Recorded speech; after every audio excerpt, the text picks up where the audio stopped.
Hey everyone, it's ENDYMION, and the release of Dragon Age the Veilguard is approaching closer every single day, and so too is the dread that I feel within my heart for what that game could possibly do to a series I hold so dear. Now one of the former heads of Dragon Age has decided to attack fans, and it's not looking good. Beyond this, Unknown 9 Awakening's release has come and gone, and it's time to sift through the wreckage and see what's going on with that game too.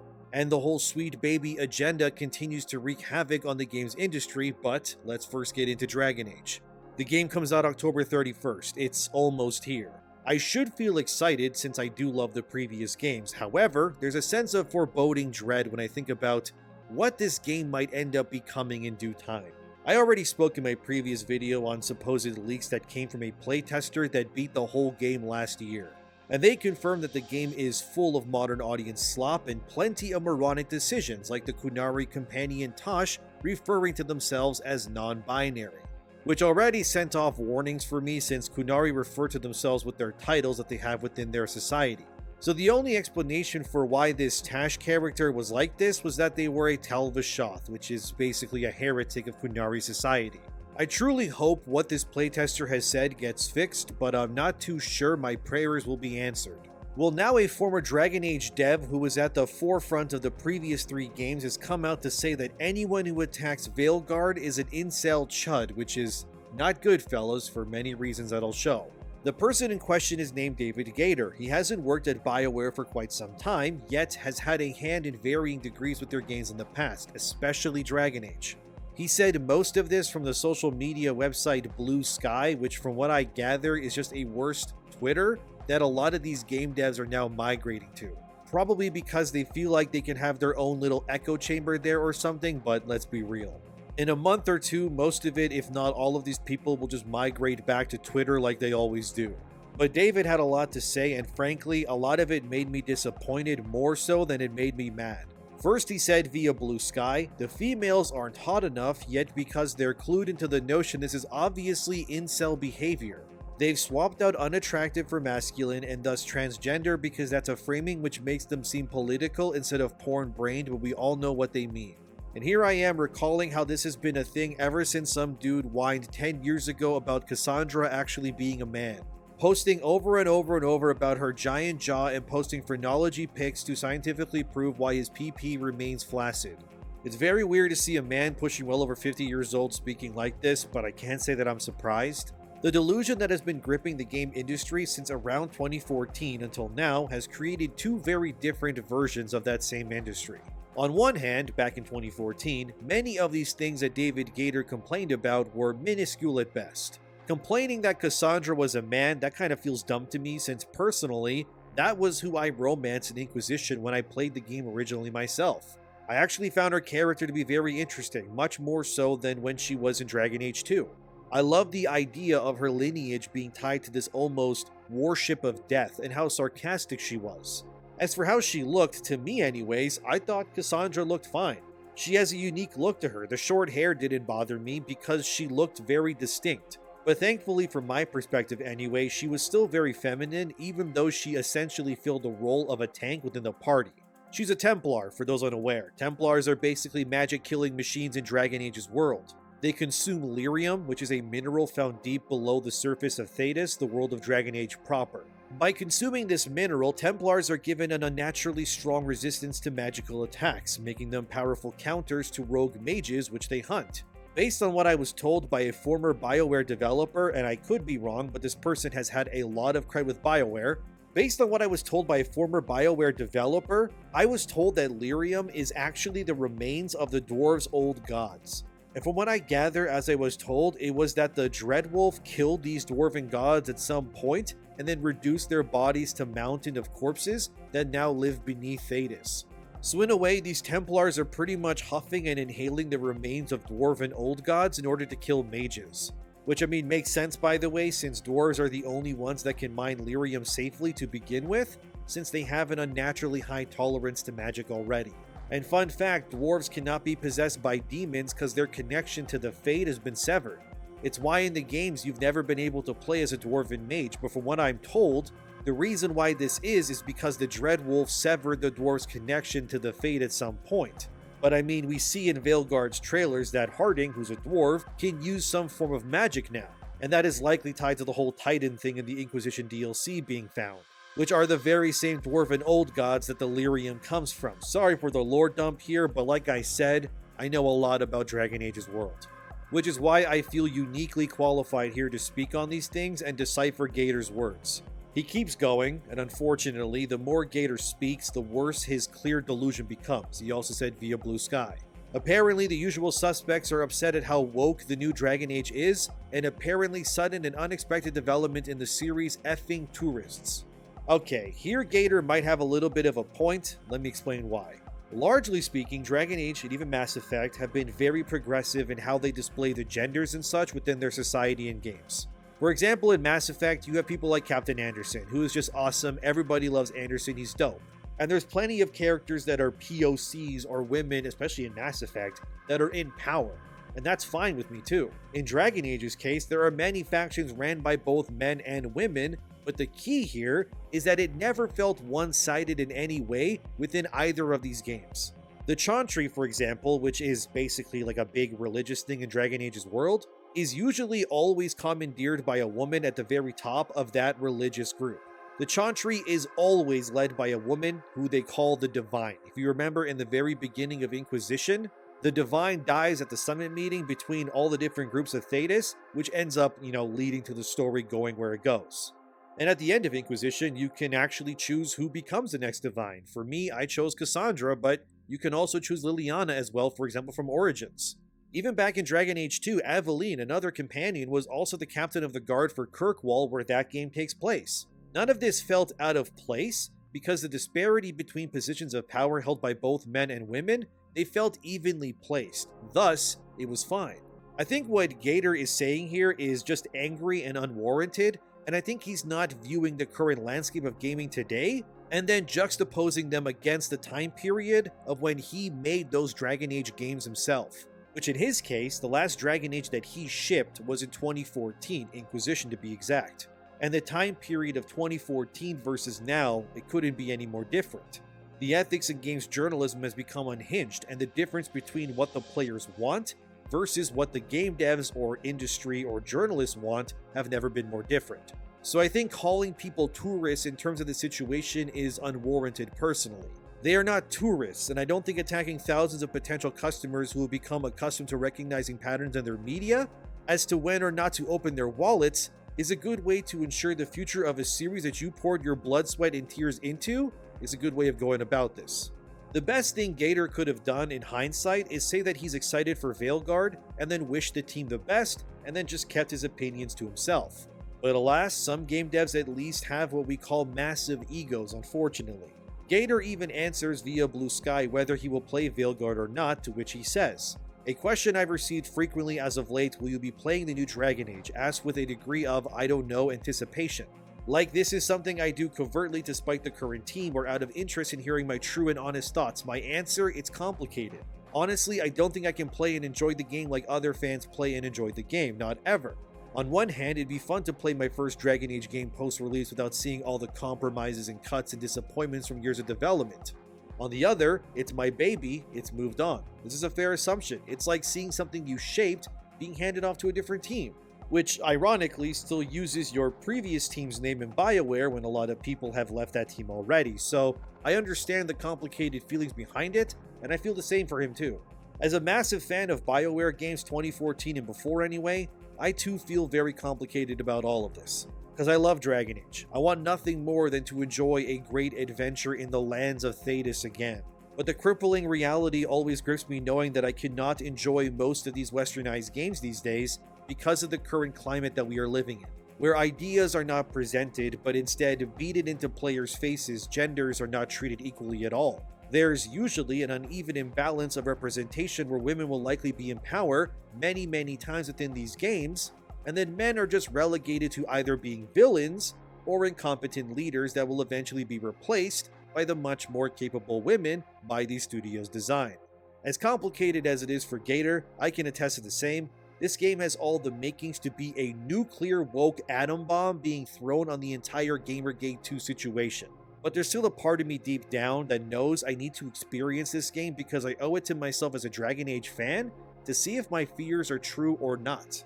In a lot of ways, my eventual experience with Veilguard will be like a jaded family member who finally decides to visit their loved one's grave. Or in video game terms, it's kind of like when Cecil Harvey in Final Fantasy IV faced his Dark Knight shadow to become the Paladin. Some things are hard to do, but you gotta do it. I know I'll get flack for playing Veilguard. People will say, why are you supporting it despite everything else? But if I think there's anyone on YouTube right now that should experience this game and decipher it and dismantle it from the perspective of a longtime fan, trust me, it's me. If it ends up being horrible, I will tell you that honestly, with examples provided. You guys know this of me already, but if the game is good and I can enjoy it, without the modern audience nonsense constantly being forced down my throat via my decisions as a player, I will let you know that too. It's going to be a volatile launch no matter what you do, and I'm somewhat keen to see how it all goes down myself. This next part coincides with that Park Play said recently in an article titled, former Dragon Age lead writer David Gator admits the Veilguard's art style leaves me cold after bashing gamers for criticizing the character designs. And speaking of this coldness, here's what Gator had to say about that. Do I like everything I see? Not really. The art style leaves me a bit cold, but then the art style has changed with every Dragon Age, and as before, I'm sure I'll warm to it eventually. The gameplay has changed. The news on choices from previous games gives me pause. None of this would stop me, however. That's because there's a lot I see which I do love. To go to these places I once dreamed of and finally see them in all of their glory, how cool is that? I have every confidence in Patrick and their writers to enthrall the fans and provide a worthy next chapter. Not a single doubt on that front. Gator is right that every game has had a different art style to some degree, as I was told by the same BioWare dev who told me other things about their games, like how, for example, Synthesis was originally the canon ending for Mass Effect 3, or the whole lyrium is the remains of dwarven old gods, which they will confirm in Veilguard eventually, that every Dragon Age game has a different art style because each game had a different art director that wanted to put their flair, or stamp if you will, on the series. Personally, if I had to choose out of all the styles, I find Inquisitions to be the best version of this world. Slightly animated, just slightly, but still realistic enough. I actually don't hate Veilguard's look. Honestly, to me anyway, the game just looks like the Dragon Age 2 and Inquisition concept art pieces, but just brought to life in that same style. And the more I look at it, the more I don't hate it myself. But it's not the art style that I'm really worried about with this game. It is the writing and the characters and the overall message and, the agenda and all of that. I'm also not happy that they apparently don't allow you to play as your companions in this game, which is just super lame to me. You can only play as Rook, and the companions largely just kind of do whatever they want. You can give them slight commands, but it's nothing like Origins or Inquisition.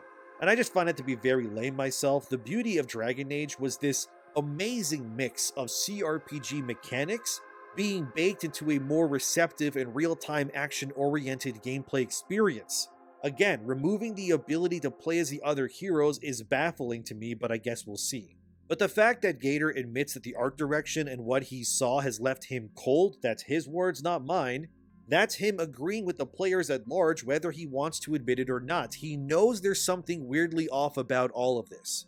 Yet he knows that he can't really express it himself without agreeing with the people he's been told that he has to hate, which are the players. I think Gator is being pulled from both sides. One is his older game dev self, the one that doesn't actually hate the players, that knew it was best to cater to what they wanted for success, but on the other side of him, the newer side, is trying to diminish and downplay the patterns that Gator has been recognizing for decades at this point. Only because he knows if he doesn't, he will be torn apart and thrown to the wolves if he disagrees with them. I do honestly think that Gator knows deep down that there's rot within this industry, but he also knows that he is but one man. And a game dev at that. His position does not allow him to effectively criticize or call out the problems in his industry without long-term consequence.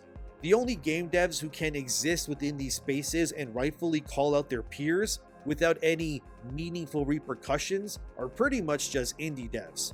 Artur Smiorowski, who made Soul Ash 2, that's a good example of this. Whether Gator hates Artur or whoever else, Artur has his game on Steam, and he doesn't really need to listen or adhere to any publisher because he doesn't have one. He is the publisher, the developer, he's everything for that game. But of course, he's a rare case. Most game devs cannot do this, and as I've proven so many times before in other videos, There is a cult-like behavioral shift in the games industry, especially these days. And Gator knows, like thousands of other devs, that he can't really speak out against the monolith without being, reprimanded and whatnot. But that's why I'm here, because I can. They can hate me all they want. Many of them know deep down that I'm not doing this for evil reasons. I just want to pull the industry back from the brink and try to save what I can. And I just want players to be respected again like they were 10 or so years ago. And I think Gator and others know that I'm not coming from a place of maliciousness against them.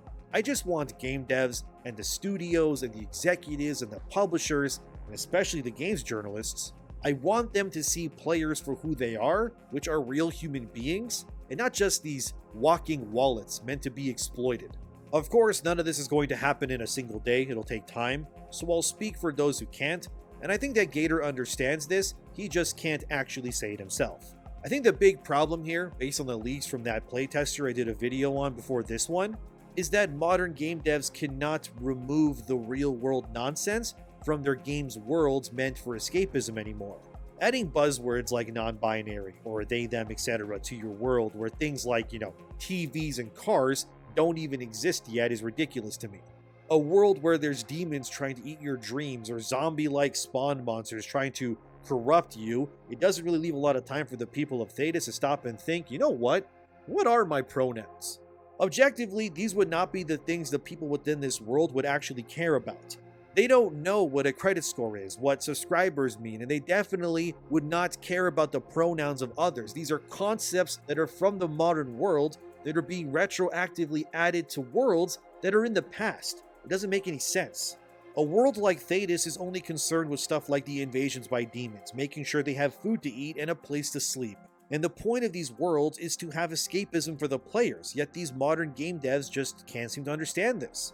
And thus they feel they need to add current deisms into these worlds that are very evidently not anywhere close to ours in any way. I don't know about you, but I've never seen a dragon flying through the sky or a troll ripping somebody in half. I mean, I've seen fat chicks fighting, but that's different, I guess. In Dragon Age, there's many dominant races too, like humans, elves, dwarves, Kunari. In ours, it's just human beings and the mole people who live underneath the cities. You don't need to add more representation in Dragon Age, because the existence of various cognizant races are representation enough. But none of this is ever enough, is it? Which is why there's now black elves and Asian elves and non-binary Kunari of all things, and zesty men who sprout raven wings out of their backs.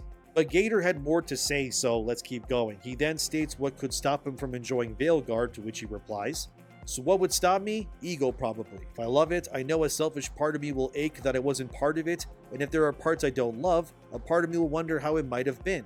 So completely unfair to that team, not to mention ludicrous considering I've been away 8 years now. If I get it on release, it'd probably be so I'd have something to distract me while the USA inevitably self-immolates in November. Chances are I won't. There's no slight to the team, who I wish every success and kudos possible. I know the road to now is paved with horrors, so they deserve it all." Again, of course, like a good game dev, Gator has to toss some political nonsense into his response. You had to bring up the US presidential election, and this is what I mean. What does Trump versus Harris have to do with Dragon Age? Nothing at all. But he's got to tell you what he thinks politically, because that's how people are these days. Nothing can seem to escape the socio-political agenda. They have to comment on it. At this point, Trump's face and his presence, it just speaks to these people like Norman Osborn with the Green Goblin mask. They can't help it. I bet that some game devs unironically have a Trump face on a dartboard in their houses somewhere that they throw stuff at to feel better about themselves. And I would not be surprised if some of them tape his face from they print it from a printer or whatever on like a punching bag or something, and then they just wail on it. It's just so delusional, man. But I'm glad at least Gator admits that ultimately what he feels is due to his own ego. He will be mad if the game does well and gets celebrated because he wasn't a part of it. Will he feel vindicated if the game flops? I guess we'll see. But what I can say is that what Gator has done here with his comments are textbook examples of what never to do when it comes to selling your game. If I was BioWare, I would implore them to tell Gator to take these comments down. The man will cost you sales and goodwill. And like he said, he hasn't even worked at BioWare for 8 years now, yet here he is representing your company. Your game will suffer financially and socially the longer Gator's comments remain available to read. how you can be okay with allowing a former game dev to effectively, in their own way, self-sabotage your future game's momentum like this, it's very bad to see. In a perfect world, we'd be getting a Dragon Age game where your choices truly do decide what kind of experience you end up having. But I don't think that current day BioWare will be willing to allow the modern audience isms, if you will, of their game to be glossed over or ignored via player choice like Baldur's Gate 3 did. Instead, in their own hubris, they will double down and enforce ideologies and pandering outside of your realm of control. And if this is done, it will be the undoing of their game. At least in Larian's case, they allowed you to navigate around the nonsense via your own choices, but will BioWare do the same? I guess we'll see. But I think that's enough about Dragon Age for now. The game is positioned in a very weird spot, and I am keen to see where it lands. But now let's finish with Sweet Baby's magnum opus that is flopping harder than Concord. Unknown 9 Awakenings officially come out, and nobody bought the game pretty much. Sitting at 163 players this morning, this game is dead on arrival and then some. It only achieved about 33% of Concord's player base on Steam at release, which is just horrible all around. The game was spearheaded by not only Kim Belair, who is a co-founder of SBI, but also the other co-founder, David Bedard, as well. These two run a game company called Reflector Entertainment. It was also bought by Bandai Namco for an undisclosed sum, and Unknown 9 was positioned to be what is called a story world. Yeah, I've never heard of this term either. Apparently, a story world is a transmedia universe that releases new narrative content across a variety of entertainment mediums from that same franchise. So if you didn't know, Unknown 9 was not only supposed to be a game, it has also podcasts and comics coming up and more planned as well. In all honesty, the term story world, it feels like it was just coined by Belair and Bedard to sell slop to a company for money. They likely gassed this game up to be this major release, and it has spectacularly failed. I would not be surprised if Reflector faces massive layoffs or closes down altogether, and all future projects are cancelled for this story world nonsense. Apparently, according to Reflector's objectives, Unknown 9 was meant to spawn beyond the game a television series as well as a movie too. It was also supposed to have a novel trilogy and a mobile game to support it. I doubt any of this is happening now, considering how poorly this is all going. Reflector Entertainment's goal was to make an immersive universe meant to span years and keep players engaged within the world of Unknown 9. But ultimately, the game is tied to Sweet Baby Inc., and that's why it has failed completely. There has never been a more disinteresting time to push concepts like diversity and wokeness into games than right now. Players are rightfully overtly receptive to these things, and there's no way that they will want to engage with these sorts of games. I mean, the fact that God of War Ragnarok's PC release couldn't even manage half the player counts of God of War 2018, that tells you everything. That not even Kratos could survive the association with Sweet Baby Inc. These consulting companies are scams meant to create problems for studios in order to then sell them the supposed situation to the issues that they created themselves for profit. All it takes is some white liberal moron in one of these studios to get scared of being cancelled, and then they end up opening the doors and then just allowing the rot to settle in. And this rot is spread all over, and I've been spending all year and then some trying to uproot this from the industry, among others. We're not done yet, of course, it'll take more efforts. Remember that Kim Belair said in her XOXO talk that SBI has their hands in about 80 games so far, of which 30 or so are known right now. So maybe Unknown 9 is likely one of those 80, so 79 more to go, I guess? It just baffles me seeing these games fail like this and franchises be ruined constantly by these sorts of things. Whether it's going to be God of War or hell, Dragon Age even to a degree, how much must be lost before the course corrects itself? You know things are bad when Bandai Namco's Code Vein has more players than Unknown 9. And Code Vein came out around like 5 or so years ago at this point. This is abysmal. This failure cannot stay, and it has to be uprooted. Too many games are being ruined to push agendas, and the players are not standing for it. I do want to say before I go here that remember that while these games fail, that you'll notice the usual suspects who push for diversity and such never actually support the games or products that they deem are important. Everything that embraces or pushes their agenda fails because none of these people ever go out of their way to support it. If they want more games with diverse main characters like Haruna and Unknown 9, or more DI games like Suicide Squad or Dustborn, you have to support these things, but they never do. And then suddenly it's our fault that these games failed, but they're not made for people like me, clearly. As a white man, I'm told that I need to sit down and let the diverse voices speak, so okay, go ahead, do your thing, and look what's happening. Not even the so-called diverse audiences you are pandering to want to buy your games, support your podcasts, or buy these comic books that you even release. These products are being made for no one but the people who made the game themselves, a stagnating, aimless group that is so far removed from what the paying customer wants that at this point, all it takes is one trailer for people to immediately go, yeah, no, I'm good. Unknown 9 is dead before it even began, like Concord before it. They can demand you play these games to support them or you're racist, but the sobering reality is nobody, regardless of skin color or gender, are buying these slop games anyways. As for Dragon Age, I'm worried about it. I got a really bad feeling about it all, but I will play it and I will tell you guys what it's like. And if those leaks about this non-binary Kunari end up being true, they are in for some based fireworks, fellas. As always, thank you for being here. Subscribe. Thanks to my supporters. Have a great day, and I'll see you soon.